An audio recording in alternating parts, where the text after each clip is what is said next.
Presiden Amerika Serikat Donald Trump mengklaim militer Amerika Serikat memegang kendali penuh atas Selat Hormuz. Klaim Trump terlontar usai militer Amerika Serikat menyerang sebuah kapal kargo komersial di Teluk Oman karena dituding menerobos jalur blokade pelabuhan Iran. Serangan terjadi di tengah negosiasi antar Iran dan Oman terkait keselamatan jalur Selat Hormuz. I don't trust Iran. Why? Are you saying I trust Iran? I'm the last person to trust Iran. They've lied to me constantly. We have total control over the Hormuz Strait right now.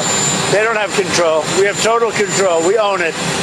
And at some point, maybe they'll do something and then they get blown away. Korps Garda Revolusi Islam Iran atau ARGC menyatakan kesiapan penuh pasukannya untuk memperluas operasi militer ke wilayah musuh, termasuk keluar perbatasan negara. هر موقع اقتضا بکنه و فرمان صادر بشه باید بتونیم عملیات رو به خاک دشمن بکشیم، به سرزمین‌های دشمن بکشیم و دور از سرزمین خودمون بتونیم عملیات انجام بدیم. اینا ویژگی‌های دکترین تهاجمیه که باید احراز بشه. یعنی الان سپاه مکلف شده که این آمادگی رو کسب کنه. Juru bicara Kementerian Luar Negeri Iran Ismail Baqai menegaskan Iran tak akan bernegosiasi dengan Amerika Serikat. Iran mengklaim hanya berdiskusi dengan Oman terkait pengaturan baru di Selat Hormuz. ما مذاکره با آمریکا نداریم. تبادل پیام طبیعی است که از طریق میانجی‌ها صورت بگیره در مورد موضوعات روز، ولی اینکه گام بعدی چه خواهد بود بستگی دارد به شرایط. فعلا ما متمرکزیم بر مذاکرات با عمان برای تعیین تکلیف مسیر تردد کشتیرانی. Buntunya diplomasi ditambah aksi militer di Teluk Oman makin mengancam stabilitas geopolitik global. Gejolak ini berpotensi memicu konflik militer terbuka yang lebih luas. Negosiasi terkait jalur pelayaran Selat Hormuz antara Iran dan Oman masih buntu. Presiden Amerika Serikat Donald Trump mengklaim militer Amerika Serikat memegang kendali penuh atas Selat Hormuz. Bahkan Trump memaparkan dua opsi untuk Teheran, yang membiarkan Teheran terpuruk secara ekonomi atau menyerang negara itu dengan sangat keras. Selengkapnya akan kita ulas bersama pengamat Timur Tengah, Mahfuz Siddiq. Selamat pagi Pak Mahfuz. Selamat pagi Mbak Okta, kabar? Baik, kabar baik Pak? Baik, Alhamdulillah. Alhamdulillah.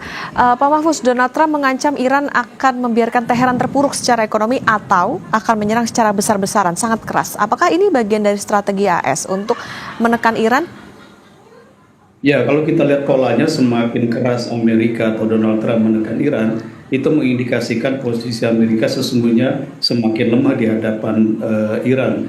Dan kalau kita lihat ancaman bahwa Amerika Serikat akan menuntut biaya ganti rugi terhadap perang atau korban-korban perang selama 50 tahun, ini menunjukkan bagaimana Amerika atau Donald Trump ini berupaya untuk lari dari tuntutan Iran ya tentang dua hal, pencairan aset yang dibekukan hingga mencapai 100 miliar US dollar ya, walaupun di MOU kita lihat tahap awal ini disepakati 24 miliar US dollar. Yang kedua adalah tuntutan terbaru Iran agar Amerika membayar biaya kompensasi untuk perbaikan pasca perang. Jadi kelihatannya memang Trump ingin menghindar dari tuntutan ini lalu memberikan tekanan baru. Dan kalau terakhir misalnya Donald Trump mengatakan Amerika Serikat memiliki kontrol penuh terhadap Selat Hormuz, kita lihat faktanya sampai hari ini misalnya atau sampai kemarin tepatnya itu lalu lintas pelayaran di Selat Hormuz itu dilalui hanya sekitar 6 kapal ya. Kalau kita lihat rute normalnya itu kan lalu lintas pelayarannya kira-kira 130 sampai 140 kapal per hari. Jadi klaim itu klaim yang tidak berdasar, selain kalau kita lihat serangan terhadap kapal-kapal yang berlalu di kawasan itu termasuk di Laut Oman dan juga di Laut Merah ini kan juga masih terjadi. Jadi saya kira lagi-lagi semakin klaim dan tekanan dari Trump ke Iran ini terus berlangsung, ini menunjukkan posisi Amerika yang semakin melemah. Oke, artinya memang ini jadi apa ya, ajang saling klaim begitu, bahkan faktanya mungkin menunjukkan tidak demikian. Pak Mahfuz, ini kan di sisi lain pihak Iran berencana akan memperluas operasi militer langsung ke wilayah musuh. Bagaimana Anda melihat situasi ini? Apakah perang antara AS Iran akan semakin meluas atau bagaimana, Pak? Ya, kalau kita lihat Amerika Serikat sebenarnya dalam posisi yang tidak siap untuk melancarkan konfrontasi militer besar-besaran secara langsung. Kenapa?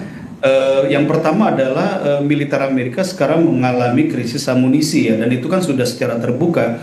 Bahkan Kementerian Perang Amerika itu kan sudah mendesak agar industri pertahanan di Amerika untuk mempercepat produksi amunisi mereka termasuk rudal-rudalnya. Itu yang pertama. Yang kedua, kalau kita lihat Trump sendiri punya jeda waktu yang sangat sempit sampai 17 Agustus ya, sebelum berakhirnya secara resmi MOU Islamabad ya. Dan ini kan berarti tinggal 3-4 hari ke depan. Nah, yang ketiga, kalau kita lihat ada celah waktu sampai 10 September ketika semua tindakan militer yang diambil oleh militer Amerika ini kan harus mendapat persetujuan Kongres ya. Jadi memang ada celah waktu yang sangat sempit yang kalau kita kalkulasi pada kesiapan amunisi Amerika, militer Amerika, rasanya tidak bisa dikejar sampai batas waktu 10 September. Jadi saya tidak yakin bahwa Trump bisa mengeksekusi ancaman untuk melakukan serangan militer besar-besaran ke Iran. Sementara kalau kita lihat di pihak lain, militer Iran memang sudah dalam siaga yang penuh, termasuk mengantisipasi kemungkinan berhadapan ground operation atau serangan darat dari pihak Amerika. Oke, ini berarti begini Pak, berarti pergasan ini hanya dilihat sifatnya sebagai tekanan sajakah kepada Iran? Apakah memang cara diplomasinya AS selama ini, selama konflik ini, apakah memang demikian atau bagaimana? Ya, kalau kita lihat seperti yang saya katakan, semakin Trump memberikan tekanan dengan berbagai pendekatan, itu menunjukkan posisi Amerika semakin melemah. Misalnya kita lihat kurang lebih 1 minggu yang lalu, itu kan ada satu pernyataan dari Presiden Trump bahwa dia membuka opsi untuk meninggalkan kesepakatan tentang nuklir Iran, ya, sepanjang Iran akan membuka secara total, secara penuh Selat Hormuz. Walaupun kemudian ide ini tidak dikembangkan oleh Trump, tetapi kita membaca secara psikopolitik ada kegalauan, ada kegamangan posisi Amerika di dalam menghadapi perkembangan situasi di Teluk ini.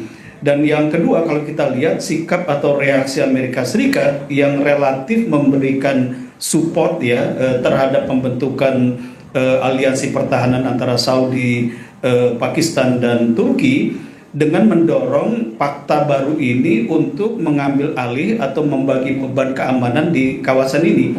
Artinya Trump dalam hal ini berupaya merespon fakta pertahanan baru di kawasan tersebut untuk mulai secara bertahap mengambil alih tugas konsolidasi keamanan di kawasan Teluk ini. Oke, Pak Mahfuz, di satu sisi kan Presiden Trump mengklaim AS mengendalikan Selat Hormuz, tapi Iran menegaskan selat tersebut tetap ditutup sampai syarat mereka dipenuhi. Kalau tidak salah ada 5-6 syarat.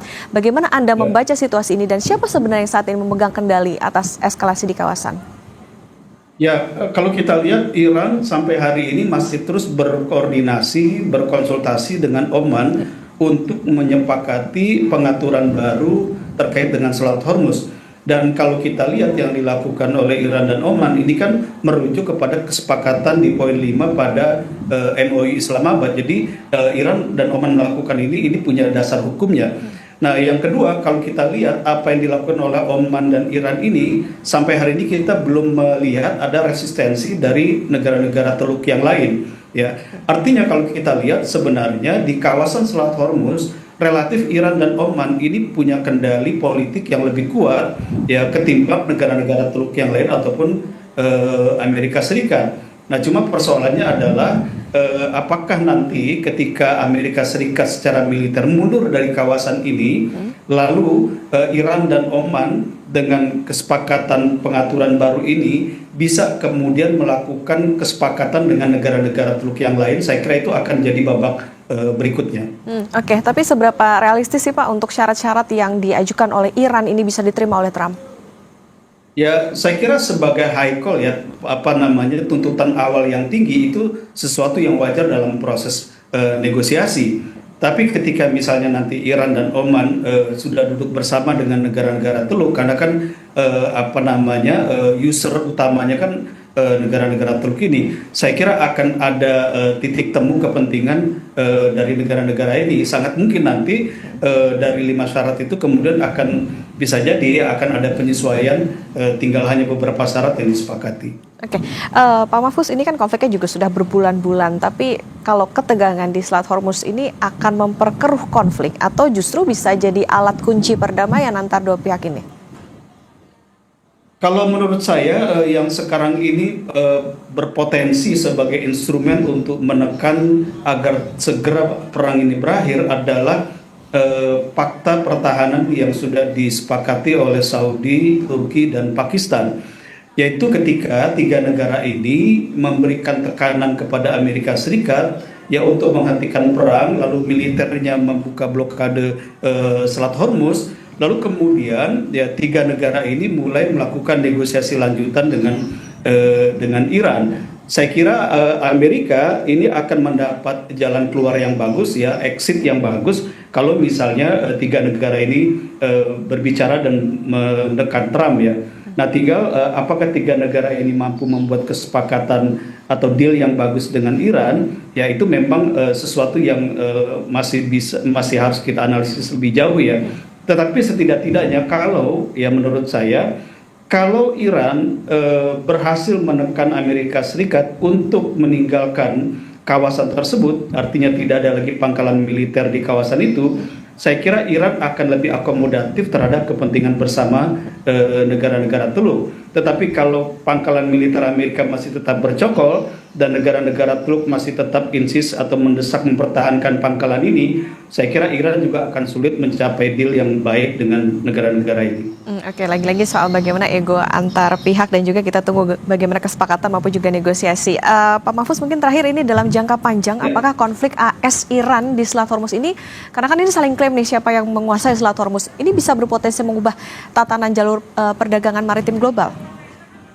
Ya, sampai bulan November ketika akan ada pemilu setelah di Amerika Serikat, yang akan terjadi adalah frozen conflict. Artinya konflik yang tidak meletup dalam skala besar, tetapi dalam skala kecil ini terus terjadi. Dan ini tentu saja masih akan mengganggu kelancaran jalur pelayaran di kawasan tersebut. Dan kalau kita lihat gangguan terhadap jalur pelayaran di Selat Hormuz di kawasan Teluk ini akan mengganggu jalur pelayaran di kawasan Asia Timur ya, termasuk Indonesia juga ada di sana. Jadi memang paling tidak dalam waktu 3 bulan ke depan ya kita belum bisa berharap situasi ini menjadi normal ya, termasuk juga kita harus memitigasi dampak terhadap kecukupan suplai energi di dalam negeri kita di Indonesia. Oke, ini bisa menjadi catatan soal bagaimana jangka waktu ya, diperkirakan selama 3 bulan ini harus ada antisipasi juga dari negara-negara lain atas dampak yang terjadi di Selat Hormuz. Terima kasih pengamat Timur Tengah Pak Mahfuz Siddiq sudah bersama di Sapa Indonesia Pagi. Sehat selalu Pak Mahfuz.